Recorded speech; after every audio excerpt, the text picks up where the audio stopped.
Ha llegado el momento de escuchar la palabra de Dios. Un potente mensaje extraído de las Sagradas Escrituras. En la voz del pastor Carlos Hoyos. Hermano Carlos, nos preguntan, hermano, usted en un video lo tituló "Volvamos a empezar de nuevo". Quiero saber a qué se refiere. ¿Se refiere a los que son bautizados y se han descarriado varias veces o solo a aquellos que se han descarriado una sola vez? Ni a los que se han descarriado varias veces ni a los que se han descarriado una vez. Me refiero en términos generales al cristiano que en etapas de la vida sienten sus decaimientos espirituales y requieren de un nuevo comienzo. Uh-huh. A todos en algún momento de la vida nos pudo haber pasado. A Abraham le sucedió. Sí. Cuando él desciende a Egipto, la Biblia dice, volvió por sus jornadas al lugar a donde estuvo primero. Tuvo que volver a empezar. Claro, habla del descenso en su vida espiritual a tal estado que llegó a decir mentiras, por ejemplo, y tuvo en riesgo su matrimonio. Y entonces él vuelve a comenzar de nuevo. ¿Cómo? Volviendo al lugar a donde estuvo primero. ¿Sí? La Biblia enseña claramente que a veces a causa del trajinar de la vida se pueden presentar decaimientos espirituales, los cuales nos lleven a pensar de que no vale la pena seguir.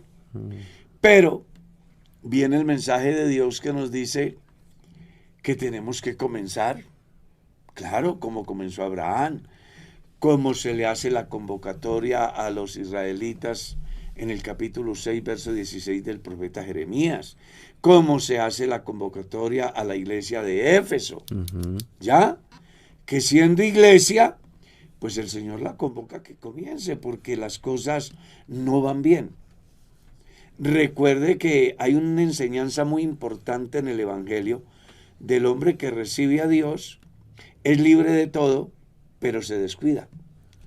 Y un día el enemigo viene y encuentra la casa y dice, aquí hay mucho espacio, y va y trae otros espíritus para vivir allí.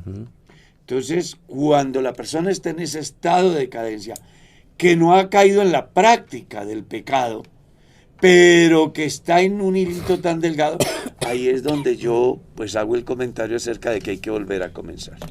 Amén. Amén. Pastor, los cristianos que murieron, ya están en el cielo y los impíos ya están en el infierno. Mire que con respecto a esa pregunta hay pues cualquier cantidad de pensamientos, ¿no? Inclusive dentro de la iglesia. Yo escuché a un creyente decir que cuando uno muere, pues ya está en el cielo. Pero cuando uno mira la Biblia, pues tiene una respuesta contundente. San Juan capítulo 3, el verso 13 dice, nadie subió al cielo, sino el que descendió del cielo, el Hijo del Hombre que está en el cielo. Y cuando usted lee los dos últimos versículos del capítulo 11 de la carta a los Hebreos, encuentra que inclusive los santos del Antiguo Testamento no están en el cielo a pesar de que hicieron lo correcto. La Biblia dice, proveyendo Dios cosas mejores para nosotros, a fin de que no fuesen perfeccionados ni antes ni aparte. Entonces, ¿dónde están? Bueno, entonces es interesante entender de que la Biblia a la muerte del cristiano le llama sueño. Es un estado. Cuando la Biblia habla del seno de Abraham o el paraíso, no habla de lugar, habla de estado. Es decir, la condición espiritual en la cual parte el individuo, que le hace sentir desde antes de partir qué le espera en la resurrección. Con respecto a los impíos, es muy importante aclararles que según San Mateo capítulo 25, el verso 31 en adelante nos muestra de que el infierno todavía no ha sido estrenado, es la cárcel que Dios creó para el demonio y sus ángeles y que desafortunadamente irán allí todos los que tratan mal al pueblo de Israel, como todos los que no obedezcan al Evangelio de la gracia. Pero es un proyecto de Dios, porque para que se dé lo que está escrito en San Mateo capítulo 25, verso 31 en adelante, es necesario que Jesucristo venga por la iglesia, que pase la semana 70 de Daniel y se dé el juicio de las naciones vivientes, donde se define la eternidad de los que no trataron bien a Israel y el privilegio de los que trataron bien a Israel al tener el derecho a poseer el reino o el periodo milenial. Pastor, a mí me preguntaron, ¿cómo hacen ustedes para defender a Israel sabiendo que son tan sanguinarios y se complacen en matar gente? Nosotros no defendemos a Israel. Tampoco atacamos a quienes son adversarios de Israel. Nosotros creemos como cristianos que israelitas y no israelitas necesitan de un encuentro personal con Dios. Ahora bien, hay algo que está estipulado en la Biblia, léalo en Génesis capítulo 12. Jehová había dicho a Abraham, vete de tu tierra y de tu parentela al lugar que yo te mostraré, y haré de ti una nación grande, y bendeciré a los que te bendigan, y a los que te maldigan maldeciré. Eso es lo que yo creo con respecto al pueblo de Israel. ¿Está claro? De ahí a que defienda la violencia, para nada. La violencia nunca será buena, ni de derecha, ni de izquierda, ni de fundamentalistas, ni de libres, porque al final de todo la violencia no puede ser avalada por nadie. Lo que pasa es que Dios tiene un tratado exclusivo con el pueblo de Israel. Y ese tratado que Dios tiene exclusivo con el pueblo de Israel, nosotros lo respetamos. Que el pueblo actúa, que el pueblo no actúa, que el pueblo hace, eso a nosotros no nos compete. Es la soberanía de Dios a través de un pueblo que a Él le plació, ¿verdad? Y en ese orden de ideas nosotros respetamos. Pero cuando hablamos aquí, se trata lo que la hermana Mercedes pregunta, es la ocasión para decirle a la iglesia que hay que orar por los israelitas, pero también hay que orar por los palestinos. Así es. Sí, Porque señor. juntos tienen alma y juntos necesitan Sí. a Dios. Y nuestra oración debe de ser por la paz que se dé allá, porque si hay paz en Israel, hay paz en los países vecinos. Al final, Israel es la piedrita que los vecinos se han querido echar encima y pues no han podido todavía porque pues Dios es fiel a sus promesas. Dios tiene Sí. un trato especial con el pueblo y bueno, de ahí para allá no podemos decir otra cosa que orar para que Dios en su infinita gracia obre y dé cumplimiento a su palabra como ya Él lo tiene predeterminado. Y que no es la primera vez, ¿no, hermano Carlos? Israel No. siempre ha estado... Hay un libro que llama God, Israel y el Anticristo. Exacto. Y hay otro libro que llama Las guerras de Israel. Y usted encuentra que es un país que desde el principio ha estado en esa situación. Lo más interesante de todo es que todos los imperios del mundo han caído. Ujú. Y un pueblo tan pequeño como el pueblo de Israel, ahí está en pie. Algo pasa con el pueblo de Israel. Y un pueblo que fue tan enemigo de Israel como los filisteos desaparecieron de la faz de la tierra. Pero ¿cómo le parece que en este momento estaba leyendo, investigando, y tiene que ver precisamente con Sí, los vecinos? sí, ellos habitaban la franja de Gaza. Claro. Sí, señor. Sí, Tremendo. porque nosotros hemos escuchado eso y uno también lo ve por las redes, que toda la persona que se metió con Israel fracasaron, ni han fracasado. ¿Esto es real? Es bíblico. Es bíblico. Bendeciré a los que te bendigan. Es que hay muchas personas que tienen esa y inquietud. maldeciré a los que te maldigan. Qué bonito. Hay una historia muy interesante en las redes acerca de todos los personajes importantes de la época moderna que han ido en contra del pueblo de Dios y pues han terminado mal. Y cuando uno habla acerca de historia, pues los egipcios no les fue bien, Babilonia no les fue bien, los medos, los persas, los griegos, los romanos, todos dejaron de ser. Y ese puñado de hombres y mujeres ahí están todavía. De ahí para allá no podemos decir otra cosa, Claro.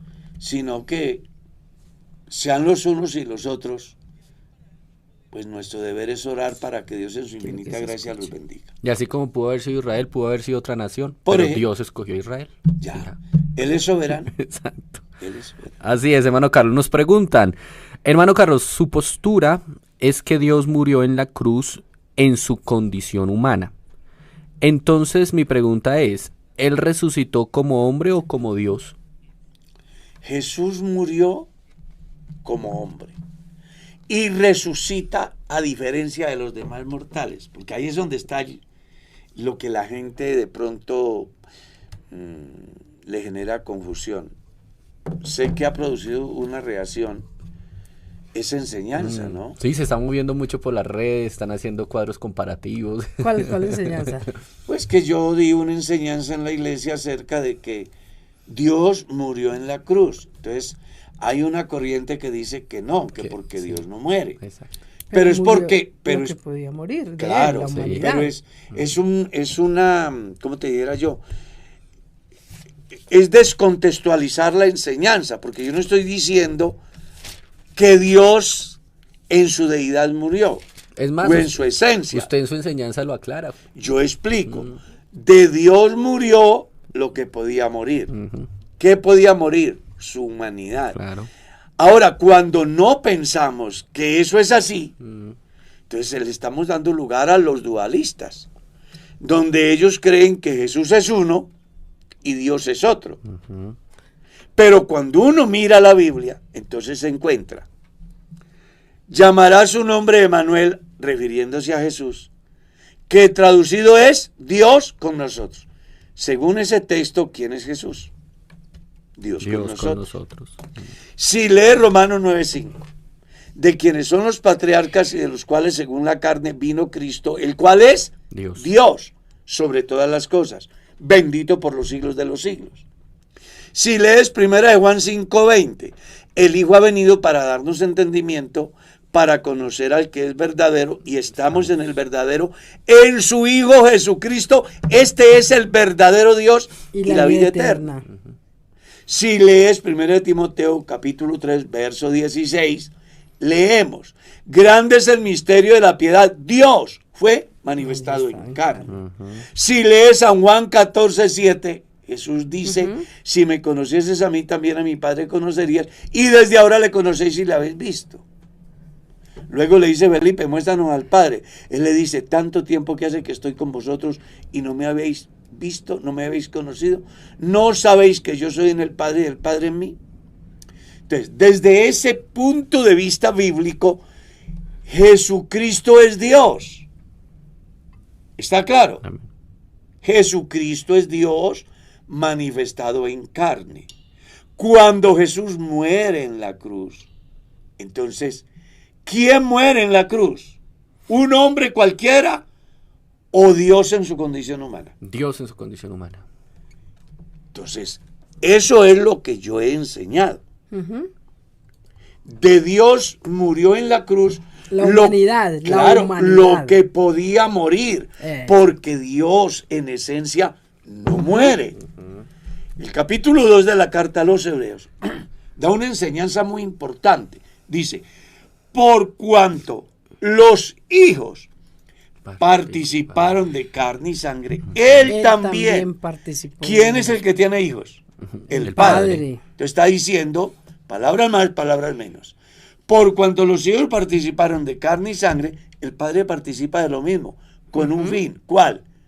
El de poder librar a todos los que durante toda la vida estaban sujetos a esclavitud. Por lo cual el Padre debía de ser en todo semejante a sus hermanos. Dios se hizo mi hermano. Y en esa condición de mi hermano efectuó mi redención, porque recuerde que la redención solo la podía llevar a cabo un pariente, un hermano. Jesús se hace mi pariente cercano, mi hermano. Amén. Ujú. y a través de su obra en la cruz, entonces hace posible mi redención, que es lo que la gente ha descontextualizado. ¿Está claro? Nunca se ha dicho aquí, Dios a plenitud en su esencia murió, porque Dios no muere. Pero se proveyó de algo que pudiera morir para poder librar a los que a causa del pecado moríamos, no solamente física, sino eternamente. Amén. El pastor acaba de decir que ahorita dijo que en el cielo todavía no había nadie ni en el infierno, ¿cierto? Sí. Entonces un hermano dice, mi pastor, me hace el favor y me explica Apocalipsis 20:13, porque yo entiendo allí que en el infierno sí hay muertos. Dice Sí. así, y el mar entregó los muertos que habían en él, y la Sí. muerte y el Hades entregaron los muertos que habían en ellos, y fueron juzgados cada uno según sus obras. Sí, señor. Pero mírelo en qué evento se da. Exacto. Es una profecía que todavía no se ha Ah, cumplido. Ya, Es una profecía que no se ha cumplido. ya. Para que esa profecía se cumpla, es Apocalipsis 22:13. Apocalipsis. Para 20:13, hermano. 20:13. Imagínense. 20:13. Se está refiriendo al periodo milenial, al fin del periodo Sí. milenial, El juicio ante el al gran trono juicio. Claro, han pasado el arrebatamiento de la iglesia, el juicio de las naciones vivientes, el periodo milenial, la última guerra que Ya, se ya. va a dar, y luego viene el juicio final. Dieguito. Y igual cuando habla de Hades, porque dice que el Hades entregó, el Hades se podría mirar como un estado también. No, lo que pasa es que hay una connotación en la palabra Hades, Ujú. Seol e infierno. Exacto. ¿Cierto? ¿Qué se refieren? A ver, trato de explicar. El Hades y el Seol como tal se refieren al sepulcro. Exacto. A eso es a lo que se refiere. Cuando la Que es Biblia... ahí donde pueden malinterpretar. Claro, porque piensan cuando la que- Biblia habla de la palabra infierno, que Exacto. aparece también en la Biblia, Sí. se está refiriendo al Genán, que era el valle donde se quemaban las quemaba basuras todo. en Israel o Jerusalén y donde iban a parar los NN. Era un lugar que ardía de día y de noche. Jesús toma esa figura para hacer saber lo que será la condenación del alma, donde el gusano nunca muere y el fuego nunca se apaga. ¿Está claro? Amén, hermano. Amén, amén. Nos preguntan acá, Dios lo bendiga, mi pastor. Ayúdeme con lo de Josué 10, verso 13, y segundo libro de Samuel, capítulo 1, verso 18, sobre ese libro llamado Haset. Ayúdeme, ese libro dice que se perdió, y en 2 de Corintios 7, 8, ¿es verdad que había 3 libros? Algo así, a los Corintios. Bueno, vamos con el- O una tercera carta a los Corintios. ¿Josué qué? Bueno, habla de Josué 10, 13, Josué... capítulo 10, A ver, verso 13, eso lo encontramos por aquí. sobre un libro llamado Haset. El libro de Hazer. Sí. Dice que ese libro se perdió. Y si es verdad que hay una tercera carta a los Corintios. Y el sol se detuvo y la luna se paró. Eso es lo que dice 10:13. Ujú, sí. Entonces Josué habló a Jehová el día en que Jehová entregó al amorreo delante de los hijos de Israel y dijo en presencia de los israelitas: Sol, detente en Gabaón, y tu luna en el valle de Ascalón. El sol se detuvo y la luna se paró hasta que la gente se hubo vengado de sus enemigos. No sé. Sí. Y ¿Qué según, será? quién sabe, ahí, esa fue la única cita que Pero dio. ¿cuál será la pregunta?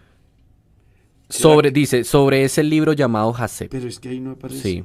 Vamos a ver si segundo de Samuel, Porque capítulo si se trata de 1, esto, 18. se me ocurre, es una imaginación mía, Ujú. que de pronto la persona tenga confusión acerca de lo que dice la Biblia y de lo que dice la ciencia. Ujú.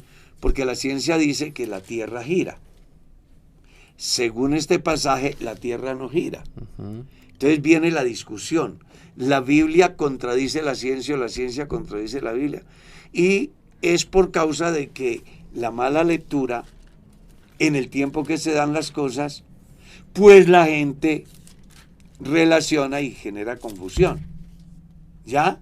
Entonces, para el tiempo en que se da el mensaje de Josué, el pensamiento generalizado de todos los humanos era que la tierra no giraba. Y por eso aparece el texto en esa condición. Si este texto se hubiera escrito hoy, aparecería que la tierra gira. ¿Está claro? Yo aclaro que el texto se da en el momento y la cultura, las costumbres, la forma de pensar del momento. Por ejemplo, cuando usted lee aquellos langostas que van a salir a hacer cosas tremendas, que tienen cabello de mujer, que tienen cola de escorpión, pues en el momento que se da la profecía, eso es lo que el pueblo ve y eso es lo que Juan entiende. Si lo trajésemos al tiempo de hoy, entonces hablaríamos de los aviones superbiónicos, de los cazas 16, de todo ese arsenal aéreo que tienen hoy para la guerra. Pero como en ese tiempo no existía eso, aparece lo que en ese tiempo existía. Los jinetes del capítulo 6 de Apocalipsis. Si en ese tiempo el que iba en un caballo blanco, había dos razones para ser. Uno, que era el máximo en el sistema. Dos, que salía a conquistar. ¿Está claro? ¿Cómo sería hoy? Bueno, en el campo del mundo popular hablaríamos del vehículo llamado la Bestia, que fue hecho en el gobierno de Barack Obama. ¿Lo recuerdas? A la limusina. Exactamente. Le llaman la Bestia. Sí. Así le llaman. Y por ahí miraba yo también el tanque de Rusia. Claro. Que también es una cosa impresionante, esa Claro. limusina. No, y los aviones que están surgiendo. Entonces, en ese tiempo se dio la profecía así, porque así se vivía y esa era la cultura. ¿Está claro? Sí.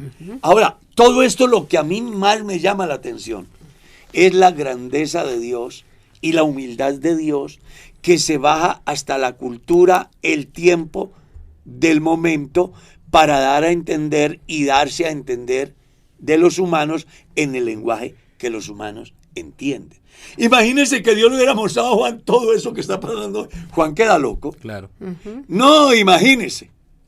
Pero Dios le habló a través de lo que se estaba dando en el momento.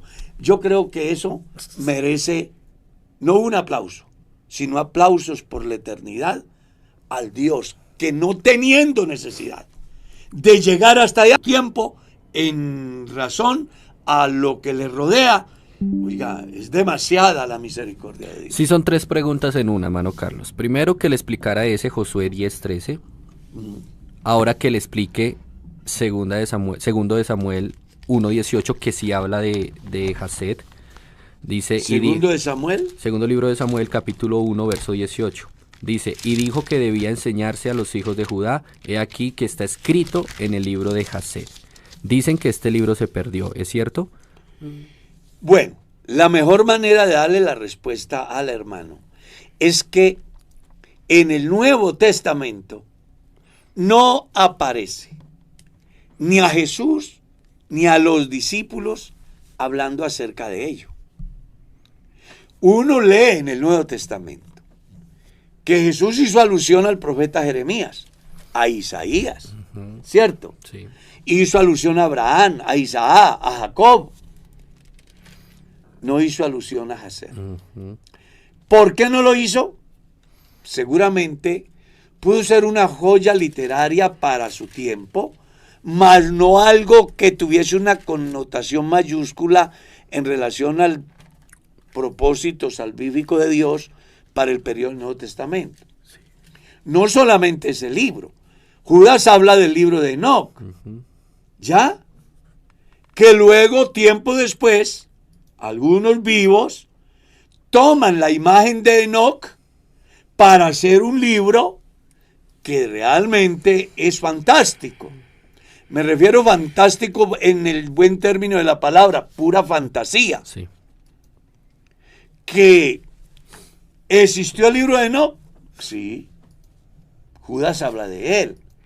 Pero, ojo, cuando aparece hoy el famoso libro de Enoc, que usted lo encuentra en las redes, no es el libro de Enoc del cual habló Judas. ¿Qué fue lo que pasó? Bueno, que así como le adjudican a Tomás de Aquino 50 tomos en la Suma Teológica de Tomás de Aquino, pero que él escribió solo 2, así como los salmos se le adjudican a David, Ya. pero están los salmos de Asaf, de los hijos de Coré y otros. Es bueno aclararle que esa figura se ha manejado para darle credibilidad a los escritos. Entonces no es lo mismo leer un salmo que diga los hijos de Coré a decir los salmos de David, porque para el pueblo de Israel David es una figura preponderante en ese campo, fue uno de los reyes más amados del pueblo, y por eso se usa el nombre de esa persona. ¿Está claro? Amén. Y debajo de ese nombre encasillan todos, acumulan u organizan todos, para que la gente cuando vaya a leer diga, voy a leer los salmos del salmista David. Pero resulta que hay salmos de Moisés, hay salmos de los hijos de Coré, hay salmos de Asaf. Sí, claro. ¿Está claro? ¿Hubo una tercera carta a los Corintios? La Biblia lo que habla es que la razón por la cual Pablo escribe la primera carta a los Corintios es porque a él le han enviado una carta, según el capítulo 7. ¿Ya? En cuanto a las cosas que me escribiste, Pablo recibe una carta. Y eso genera una respuesta que se llama la primera carta a los Corintios y la segunda. Ahora, que pudo existir, que no puede, son cosas que usted las puede discutir. Yo lo único que puedo decirle es lo que está en la Biblia. Claro. Y en la Biblia solo está ¿qué? Primera y segunda de Corintios. Hay otras cartas que se le pueden adjudicar, como el caso, en otro caso particular, la carta a los Colosenses, que se dice que también fue dirigida a la iglesia de la Odisea, por ejemplo.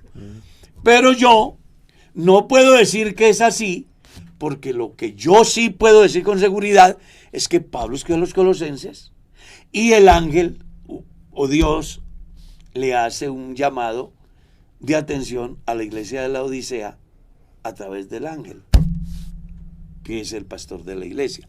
O sea, uno no puede imaginarse aquí.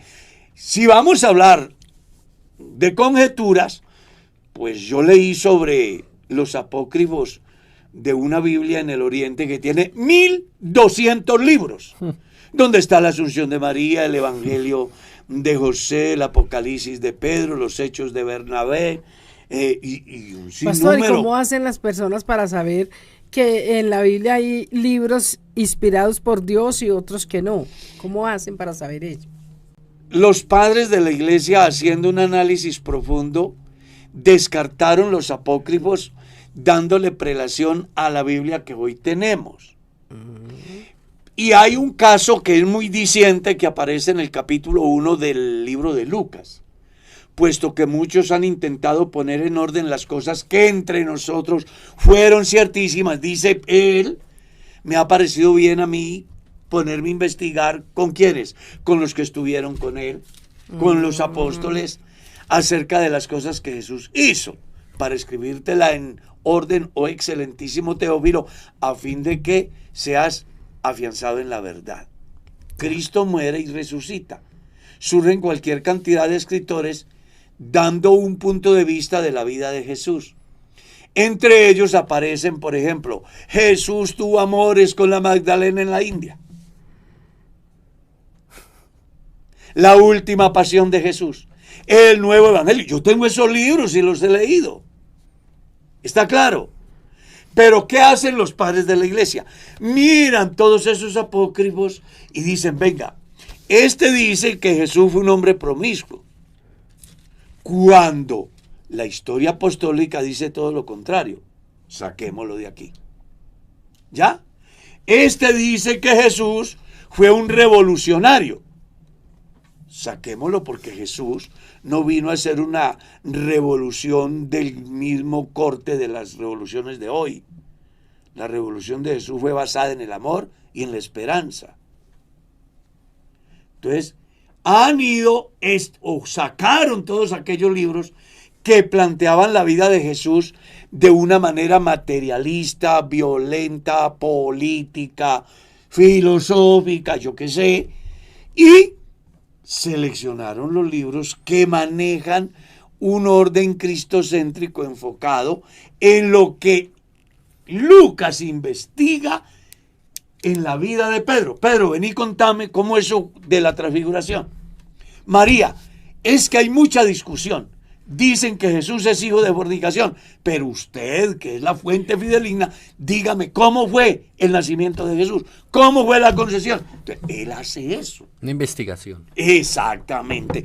Para dejar un escrito fideligno que cuando llegue a manos de Teófilo, que era un hombre muy importante entre los griegos, no vaya a dejarse confundir de las diferentes escuelas que habían, que ponían en tela de juicio la deidad de Cristo, su concepción, todo lo que era la vida de Jesús.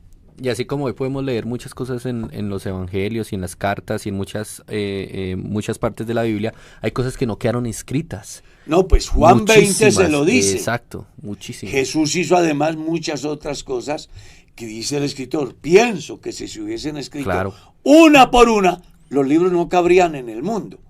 Pero las que están escritas tienen un fin. Exacto. Para que creáis que Jesucristo es el Señor. Amén. Sí, señor.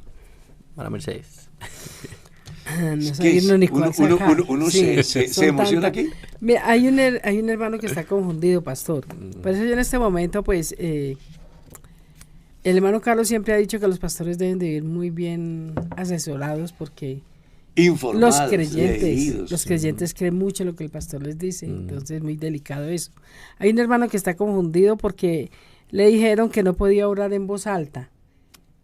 Que les dicen que no pueden orar en voz alta porque el diablo escucha lo que ellos dicen, entonces él aprovecha de esto para hacerles daño. Que no pueden orar en voz alta, que para que el diablo no escuche, que si eso es verdad. Josafat oró en voz alta y Dios lo oyó.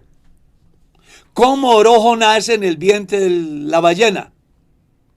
Y Dios lo oyó. ¿Cómo oraban los discípulos en el aposento alto? Y Dios los escuchó.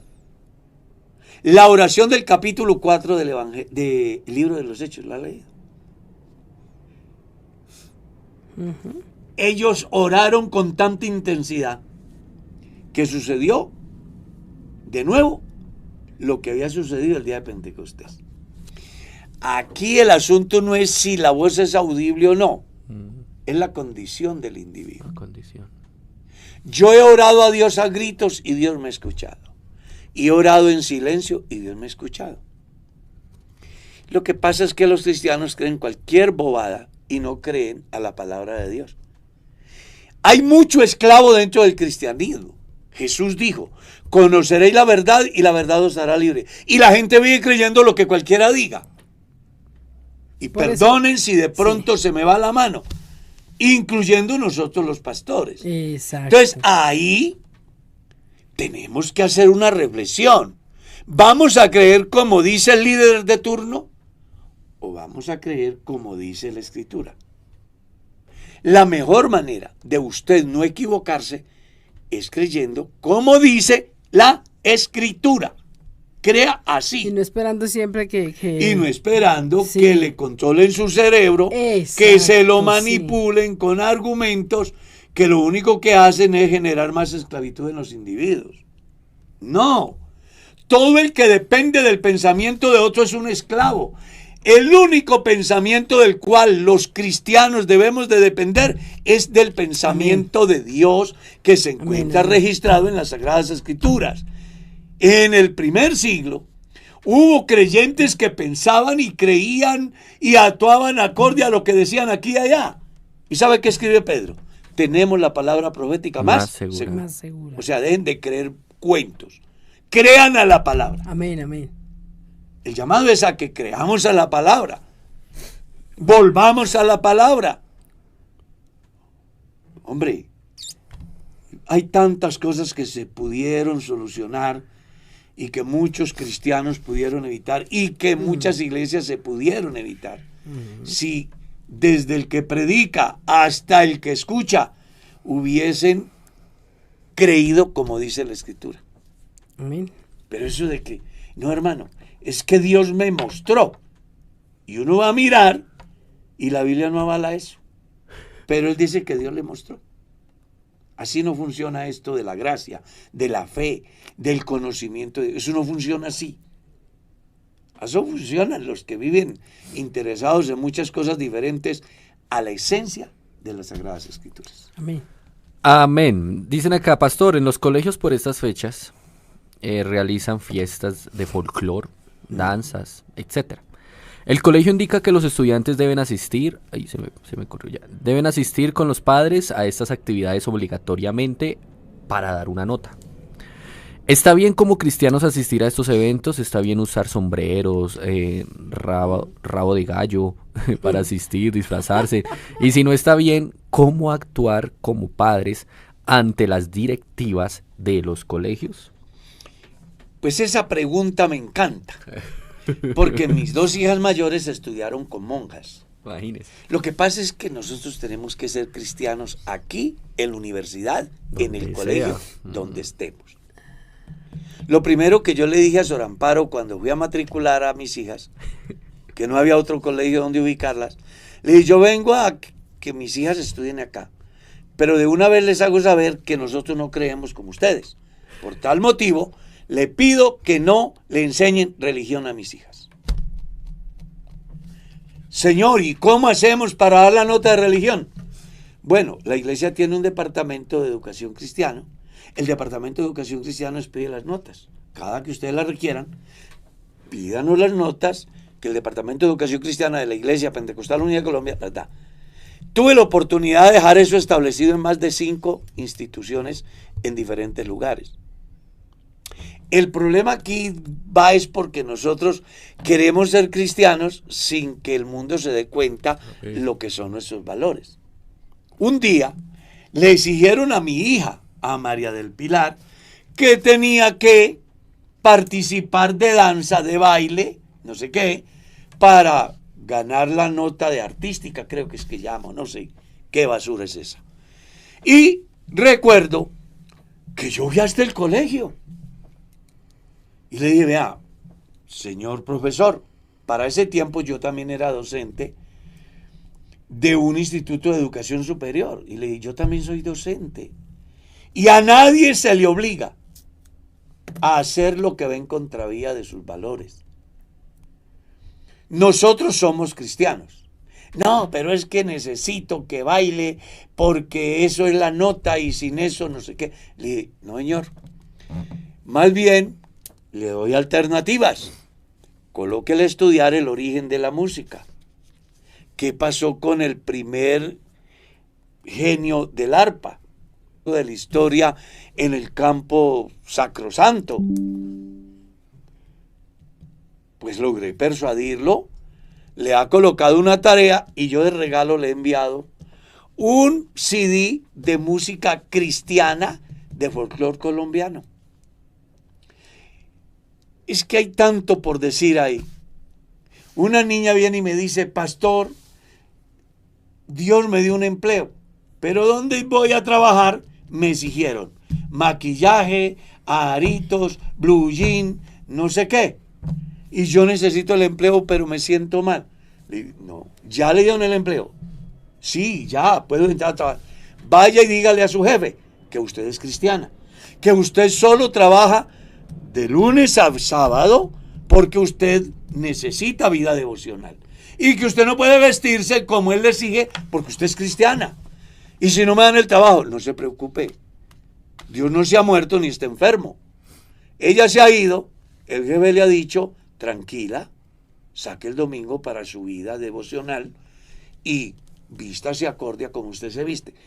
Siempre el diablo querrá ponernos a nosotros la soga para que nos apartemos de Dios. Somos nosotros los que tenemos que fijar una posición.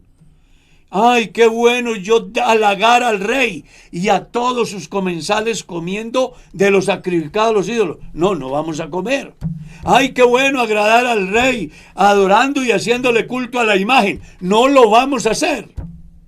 Ay, qué bueno agradar al rey y dejar de hablar con Dios por los 30 días.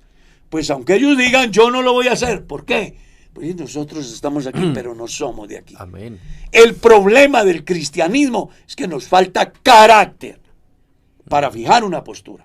Entonces, ¿qué debo hacer yo? Cuando a mis hijos los van a hacer disfrazar, cuando a mis hijos los van a hacer bailar, cuando a mis hijos los van a llevar a misa, o a la reunión de mormones o testigos, yo qué sé.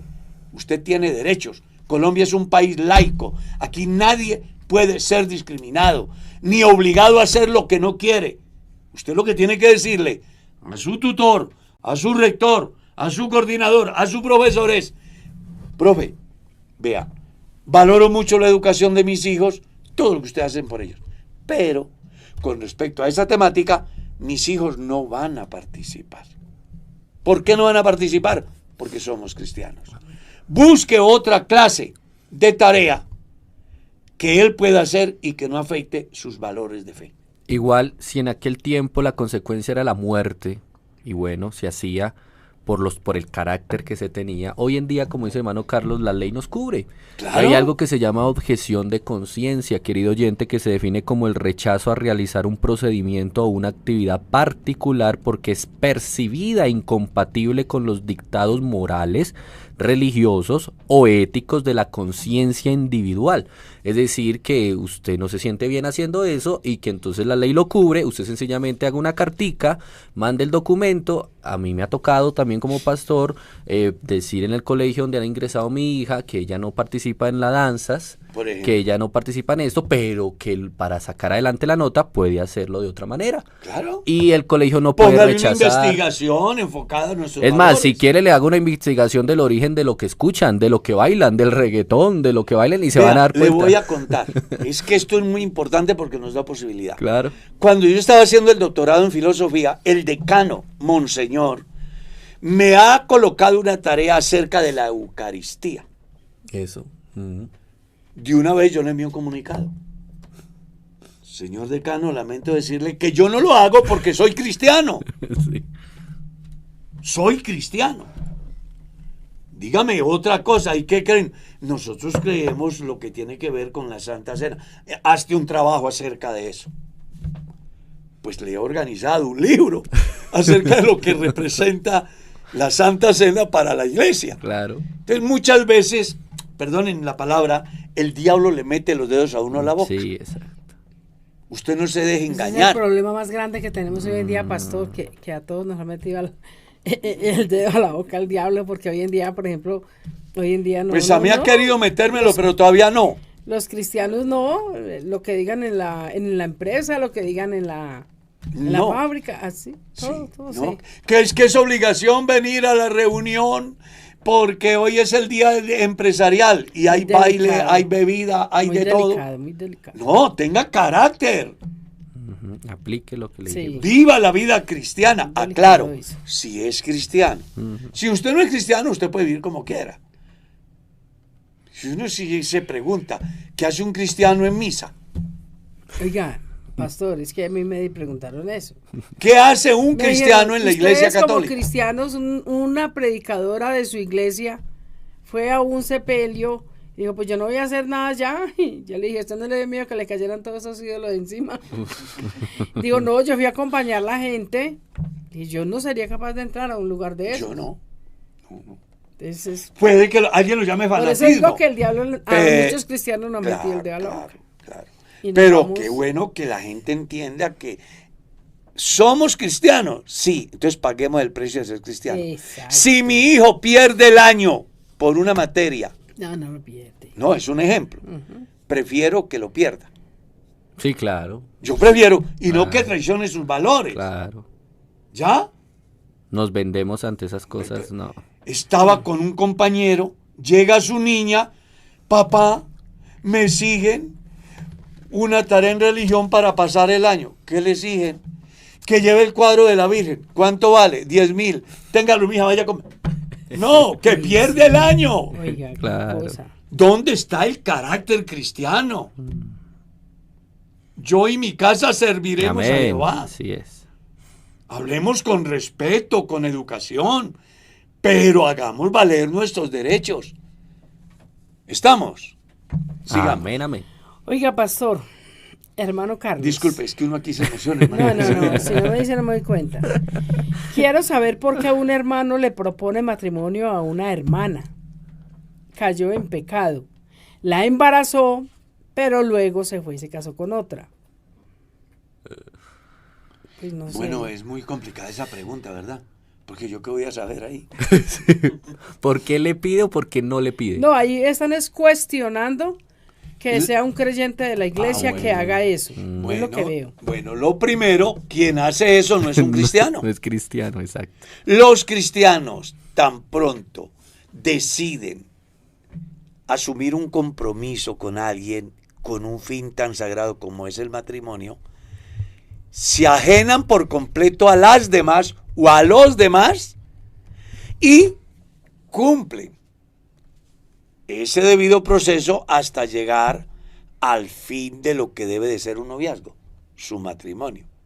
Ahora, cuando este pica aquí y pica allí, pues automáticamente no es un cristiano. Los cristianos deben de ser derechos en sus cosas. Ya. Si usted tiene un novio que es coqueto, ese tipo no es cristiano. Si usted tiene una novia que pica aquí y pica allí, por falda larga que se ponga, no es cristiana. Y tampoco toda la culpa al cristiano. Y ella pues, Claro. no, lo que pasa es que Ahora usted El tiene hombre que propone y la aprender a mujer dispone. elegir, a poner cuidado, a saber de dónde viene la familia, cómo vive. Vea, pastor, y Merceditas, y audiencia en general. Yo creo que el problema aquí radica es que la gente vive de una manera muy superficial y no toman como punto de partida el manual ético y moral que es la Biblia. Si usted vive como dice la Biblia, no le pasa eso. Y es importante que la audiencia también tenga claro, yo sé que muchos lo tienen claro, algunos otros no. En la iglesia hay de todo tipo de personas. Bueno, en la iglesia no, en el salón, al templo, al lugar de reunión, viene mucho tipo de personas, pero no todos son iglesia. El 75%, según la parábola del pastor, sembrador. pero es que Exacto. tenemos un problema muy grande con los jóvenes de nuestra iglesia. ¿Por qué? Digo de las iglesias en general. Que unos muchachos se cuadran de novios y al otro día ya están abrazados y besándose. Entonces, bueno. ese es el problema de que no hay. No es que el muchacho fue y le embarazó, ella también se dejó embarazar. ¿Por qué no se paró firme? Anoche nomás atendíamos una persona en nuestra oficina. ¿Y qué decía? El hermano me terminó, ¿por qué? Porque a la primera salida quería pues que nos abrazáramos y no. A la primera salida. Y eso es lo que estamos viendo hoy en día. También que las mujeres Entonces, se pongan es su que posición muy clara. fáciles. Lo que pasa es que la Muy liberación fáciles. femenina, como la lleva a ser igual a los hombres, y los hombres hacen lo que les da la gana, entonces ellas también. Y resulta de que ni los hombres ni las mujeres están para hacer lo que les dé la gana, como dice el dicho vulgar, sino que debemos de tener un código ético, moral. Ahora, si somos cristianos, pues imagínate, es que eso puede pasar en cualquier parte, Claro. pero en los hijos de Dios no puede pasar. En la iglesia. Escuche, no puede pasar. Sí. Si usted llamándose cristiano le pasa, algo falló en su vida cristiana. Claro. Los cristianos no actúan así. Y a propósito de esa pregunta, hermano Carlos, yo tengo una preferencia, un gusto especial por las mujeres mulatas. Desde mi infancia me han gustado las mujeres mulatas. ¿Está mal que tenga esa preferencia o gusto pensando en una esposa de esa etnia? Menos mal que corrigió al final, Sí. porque él comienza con plural. Sí. Y es que ningún hombre debe de tener preferencia por las, sino por una mujer.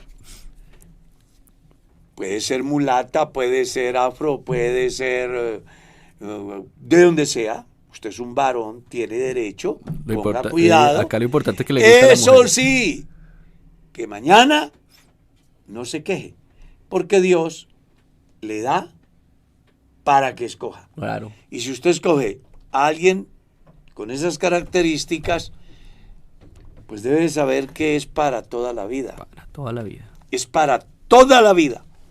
Entendiendo que es o debe ser consciente lo que la vida da o la vida quita. No tiene problema. Si quiere, invítame al matrimonio. Si vives en otro país, mándame el tiquete que yo voy. Pastor, en algunas iglesias acostumbran poner la estrella de David. ¿Esto es bíblico? En los salones. Sí, yo pienso que eso es muy subjetivo. A mí se me hace... Es que yo he visto tantas cosas, Merceditas. Yo fui a un lugar de reunión en Bogotá. Fui invitado a predicar.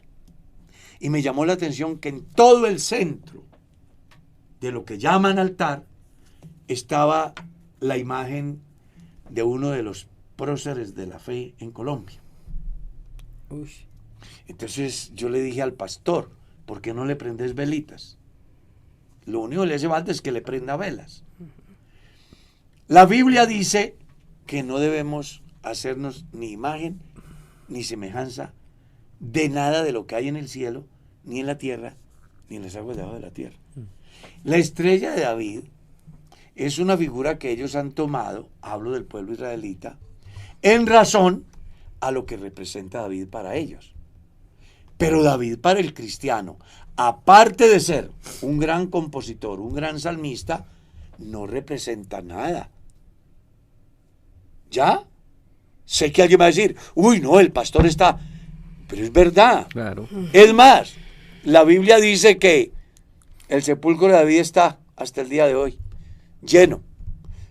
A mí lo que me importa es Jesús, porque el sepulcro de Jesús está vacío. Amén. Yo no entiendo por qué tomar figuras que fueron exclusivas para un pueblo, hacerla parte de nuestra cultura. No le veo. Respeto, pero no le veo. En mi caso personal, No lo haría. no lo he hecho, no lo hago, y le voy a garantizar algo de aquí. No lo haré jamás. Porque yo ya tengo uno superior a una estrella. Pastor, Se ¿me llama permite Jesús. hacerle una pregunta? Claro.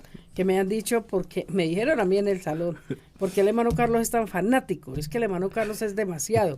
¿Él por qué no puede dejar poner lucecitas en la iglesia? En el salón. Si las ponemos, nos regañan o las hace quitar. Bueno, yo le diría a quienes tienen esa inquietud que me tengan paciencia, me faltan 8 años. Cuando yo me vaya de acá, ustedes pueden, y el pastor que venga, si le parece importante hacerlo, lo hará. Lo que pasa es que yo sí he creído que el salón de predicación no es una taberna, no es un centro de distracción, no es un lugar para pasar el tiempo. El lugar de reunión es para lo que se definió, donde los pecadores lleguen y se salven, donde los enfermos lleguen y se sanen, donde las personas tristes lleguen y se vayan felices. Y para eso solo se requiere un elemento que se llama el Evangelio. Los salones de predicación, ojo, desde mi visión, respeto lo que piense Diego, Sí, porque, respeto lo que piense Pepe y Juan, pero desde mi pequeño conocimiento, los salones no son un centro para entretener o distraer a la gente. O mover emociones, sí. O mover emociones.